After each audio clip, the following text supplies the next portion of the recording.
نبی مکرم شفیق معظم جان عالم صلی اللہ علیہ وسلم نے حضرت عبداللہ بن جہش رضی اللہ تعالیٰ عنہ کی سرکردگی میں ایک قافلے کو جنگ کے لیے روانہ کیا۔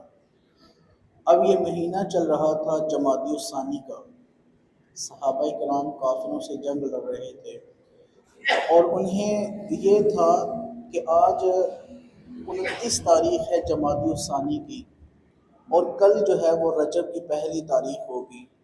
تو وہ جنگ لڑتے رہے۔ رجب کیونکہ حرمت والا مہینہ تھا جس میں اللہ رب العزت نے جنگ و قتال سے منع فرمایا تھا۔ اب ہوا یوں کہ ایک دن جو وہ سمجھ رہے تھے کہ یہ 29 تاریخ ہے، ابھی چاند طلوع نہیں ہوا، لیکن وہ یکم تاریخ تھی رجب کی۔ صحابہ کو معلوم نہ پڑا، وہ جنگ کرتے رہے۔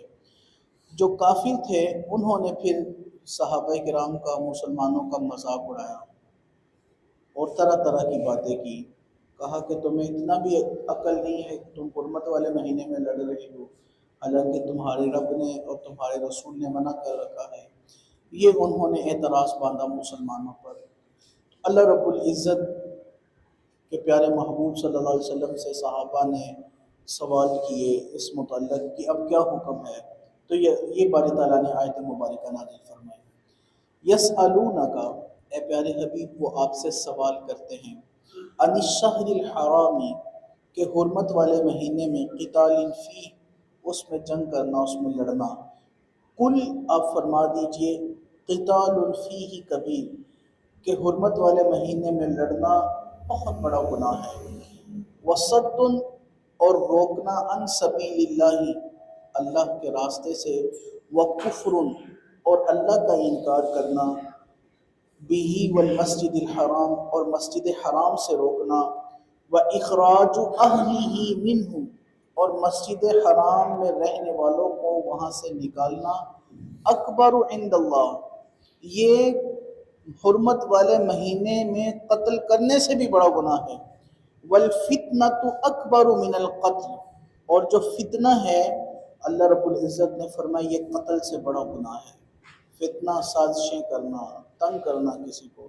پھر فرمایا ولا یزالون یقاتلونکم، اور اے پیارے حبیب یہ ہمیشہ آپ سے لڑیں گے، حتی یردوکم عن دینکم ان استطاعوا، یہاں تک کہ یہ چاہیں گے کہ آپ کو آپ کے دین سے پھیر دیں۔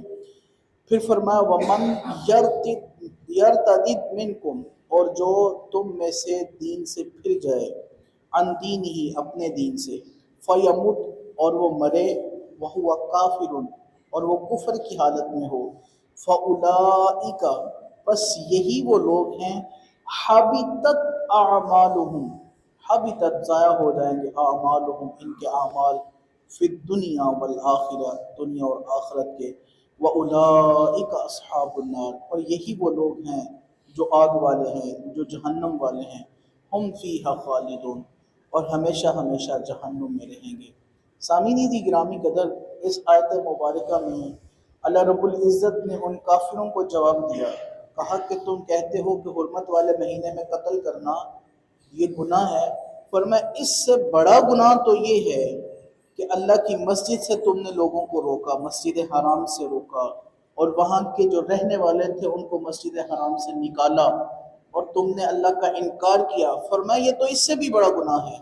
اور جو فتنے تم مبتلا کر رہے ہو امت کو فتنوں میں، فرمایا یہ تو قتل سے بھی بڑا گناہ ہے۔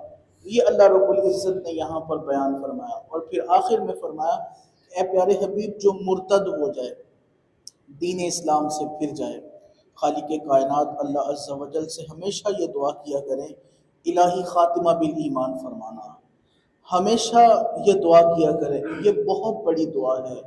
اللہ کے ولی، اللہ کے بزرگ، اولیاء، صالحین ہمیشہ یہی دعا کیا کرتے تھے۔ میرے پیر و مرشد مفتی محمد امین صاحب رحمۃ اللہ علیہ، آپ بھی یہی کرتے تھے۔ جب بھی کوئی ملاقات کے لیے آتا تو فرماتے پہلے تو ساڑھے واسطے دعا کر، ساڑھا خاتمہ بالایمان ہو جائے۔ ہمیشہ ان کی زبان مبارک پر یہی جاری رہتا تھا۔ خاتمہ بالایمان، یہ اللہ رب العزت ہر کسی کو عطا فرمائے۔ فرمایا کہ جو ایمان سے پھر گیا، جس نے منہ موڑ لیا ایمان سے، معاذ اللہ، معاذ اللہ، فرمایا کہ حبطت اعمالہم، سارے اعمال اس کے غارت ہو جائیں گے، دنیا اور آخرت کے جتنے بھی اعمال ہیں سارے کے سارے غارت ہو جائیں گے۔ فرمایا اولئک اصحاب النار وهم فیہا خالدون، یہی وہ لوگ ہیں جو جہنم والے ہیں اور ہمیشہ ہمیشہ جہنم رہیں گے۔ اور جو دین اسلام پر ہو مرتد ہو جائے، اگر اس کا نکاح ہے، اس کی بیوی اس کے نکاح سے نکل جاتی ہے، اگر وہ وراثت میں حقدار ہے تو وہ وراثت کے احکام سے بھی نکل جاتا ہے، اور جو مرتد ہے دین اسلام میں حکم ہے کہ اس کو قتل کر دیا جائے۔ دین اسلام میں 3 طرح کے قتل جو ہے وہ کرنے کا حکم ہے۔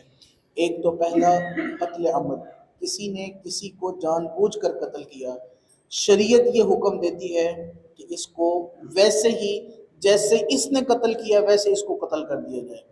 دوسرا ہے محسن زانی کا زنا کرنا، ایسا شادی شدہ مرد جس کو اللہ نے گھر میں حلال چیز عطا کر رکھی ہے، حلال چھوڑ کر حرام کی جانب بڑھتا ہے، حرام کی جانب منہ مارتا ہے، محسن ہے، شادی شدہ ہے، اس باوجود اس کے وہ زنا کرتا ہے، تو شریعت حکم دیتی ہے کہ اس کو پتھر مار مار کے مار دیا جائے، رجم کر دیا جائے۔ الامان والحفیظ، کاش کہیں یہ سزائیں اسلامی سزاؤں کا نفاذ ہو ہمارے ملک میں، اور پھر میں دیکھوں کہ کس طرح یہ ظلم و بربریت کی داستانیں رقم ہوتی ہیں۔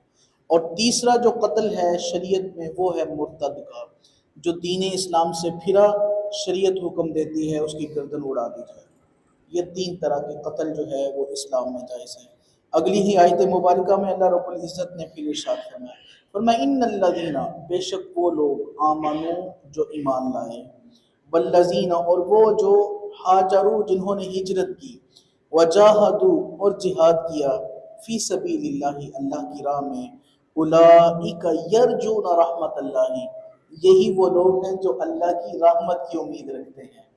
3 بڑے وصف یہاں پر اللہ نے بیان کیے، پہلا ایمان لائے، دوسرا ہجرت کی، تیسرا اللہ کی راہ میں جہاد بھی کیا۔ اور ہجرت دین اسلام کے لیے آج بھی اگر کوئی دین اسلام کو مد نظر رکھ کر ایک جگہ سے دوسری جگہ جاتا ہے تو اللہ اسے بھی ہجرت کا ثواب عطا فرمائے گا۔ مقصد دین اسلام ہو، مقصد نظریہ اسلام ہو، اور اگر فمن کانت ہجرتہ الی اللہ ورسولہ فہجرتہ الی اللہ ورسولہ ومن کانت ہجرتہ الی امرأۃ، اگر کسی نے ہجرت اللہ اور اللہ کے رسول کے لیے کی تو اس کی ہجرت اللہ اور اللہ کے رسول کے لیے ہی ہے، اور اگر کسی نے ہجرت کی کسی بیوی کو پانے کے لیے، کسی عورت کو پانے کے لیے، اللہ فرماتا فہجرتہ، اس کی ہجرت اس کے لیے جس کے لیے اس نے ہجرت کی ہے۔ تو نظریہ دیکھنا ہے، کوشش دیکھنی ہے، سوچ کیا ہے، نیت کیا ہے۔ فرمایا ان الذین آمنوا، بے شک وہ جو ایمان لائے، ہاجروا ہجرت کی، وجاہدوا فی سبیل اللہ اور اللہ کی راہ میں جہاد کیا، اولئک یرجون رحمت اللہ، یہی وہ لوگ ہیں جو اللہ کی رحمت کی امید رکھتے ہیں۔ واللہ غفور الرحیم، اور اللہ اپنے بندوں کو بڑا ہی بخشنے والا اور رحم فرمانے والا ہے۔ سامعین عزیز گرامی کے در دعا کرتے ہیں اللہ رب العزت ہمیں اللہ کی رحمت طلب کرنے کی توفیق عطا فرمائے، اور اللہ رب العزت کی بارگاہ میں سرنگو رہنے کی توفیق عطا فرمائے۔